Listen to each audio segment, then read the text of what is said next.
Taking back to when you were building the machine of simple solar, what would you have maybe added or subtracted to exit for 9 figures? You know, if it were to exit for 9 figures, it would have required a whole different level of systems. It would have required a whole different team. It would have required me having to take founding members out of senior level positions in the organizations because they didn't have the right skill sets to be in that position. And oftentimes it's a very difficult thing for a founder to do. You know, you start off and you have people that were with you from day one, and we feel almost like there's this obligation to keep the people who were there on day one in the highest positions in the company. But when it's a company of 4 people, of course they're going to be in the highest positions because it's you and 3 others. But then when you get to 50 people, 100 people, 200 people, those people may just not have the skill sets required to handle a business of that capacity.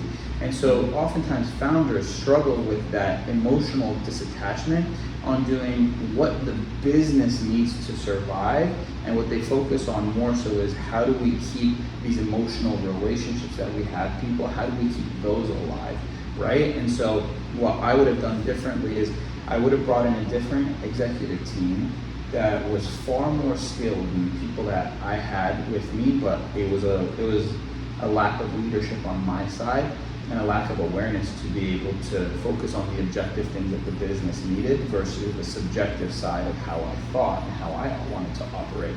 So that would be one thing. The next thing is I would have brought in people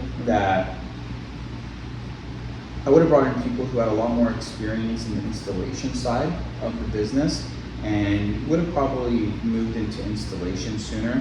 I really believed that sales orgs were valuable. I believed that you could exit a sales org, and the industry didn't believe that you could exit out of a sales org.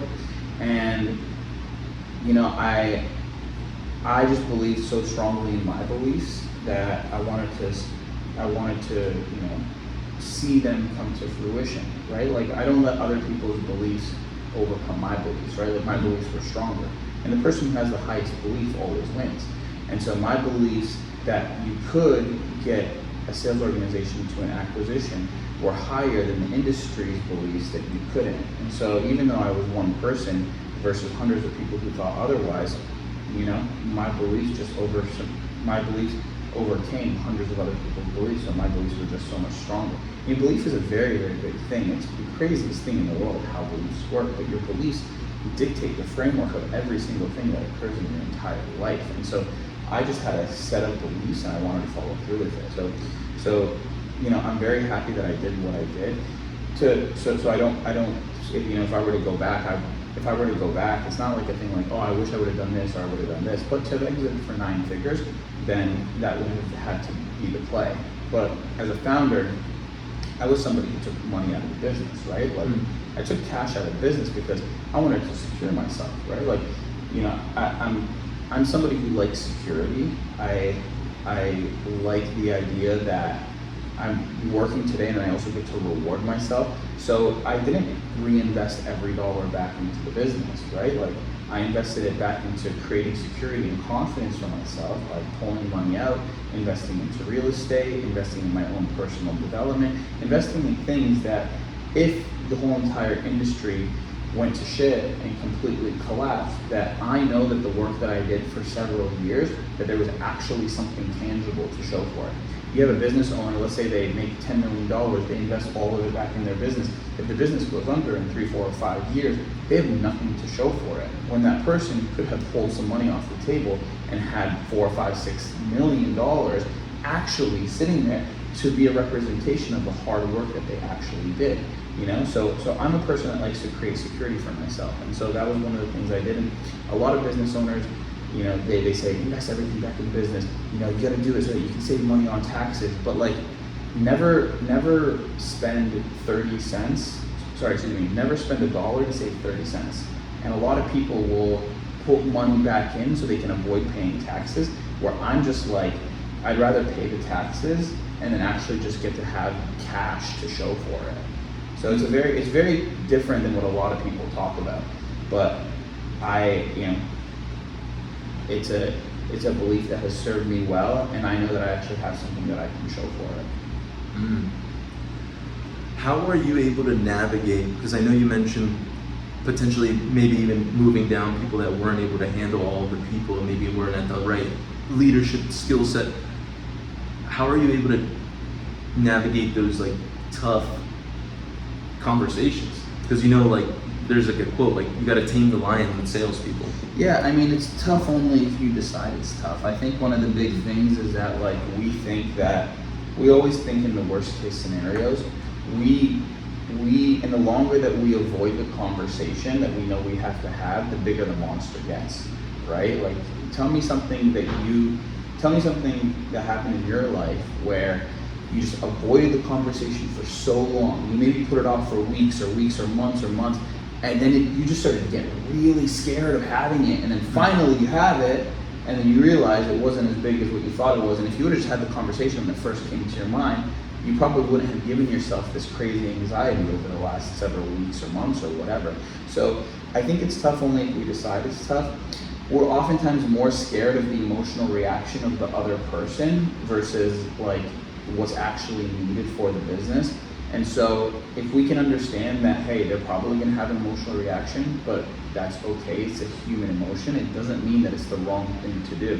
And Tim Grover spoke with me and he said, because there were definitely many times where I had difficult decisions that I had to make. And I was at an event and I was with Tim Grover. Tim Grover, Kobe Bryant and Michael Jordan's basketball coach, one of the most famous coaches of all time. Yep. And he said to me, he comes and he's a tough dude, and he taps me, he goes, the problem is you're thinking with this, you need to think with this.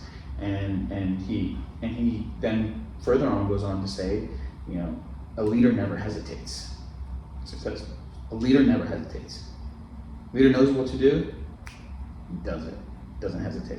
If you hesitate in making decisions, probably not a leader, right? So you just have to be able to act. When you like navigating those challenges, like for me right now, I've lost my team twice, and it's my fault. And now that I go back, I'm like, oh, I wish I would have done something a little bit different. When you would lose waves of people, how would you navigate that to your team that would stay? Yeah, I mean, the thing is, when people leave, then it creates more opportunity for those who are there, right? Like, there are learning lessons in everything that happens. Like, when you take a loss, oftentimes in the moment we think it's a catastrophe, but more often than not, those catastrophes turn out to be some of the best things that happen to you. And so if we can like scale out and zoom out and look at the macro and just expand the time horizon of the things that we're going through, if you look at it and be like, how big is this gonna impact me 5 years from now? You'd probably be like, yeah, it's not that big. It also helps put a chip on your shoulder too, right? Like there's a leader who, if they lose 30 people, they're just fucking bitch and moan and complain about how they lost 30 people. And then everybody else on your team sees that that's what you're doing, or you can lose 30 people and you'd be like, guys, let's go fucking recruit 80. And then you just go out and go massive campaign to go replace them and then build it even bigger. And that's what people respect. People that stay with you, they're gonna respect that type of leadership where you don't just like quit, you just say, all right, I lost 30, let's go fucking rebuild and bring people who actually should be here and not those people who left. And it's okay if people leave. And if people leave, that's on you. It's your responsibility as a leader. It's always on you. If you can understand the fact that everything's your fault, like you will do way, way better in business than if you try and point the finger at other people. I feel like that's one of my biggest lessons I've learned from you. Hearing you speak, you always say it's my fault. And just adopting that, being able to adopt it, just makes me feel way better.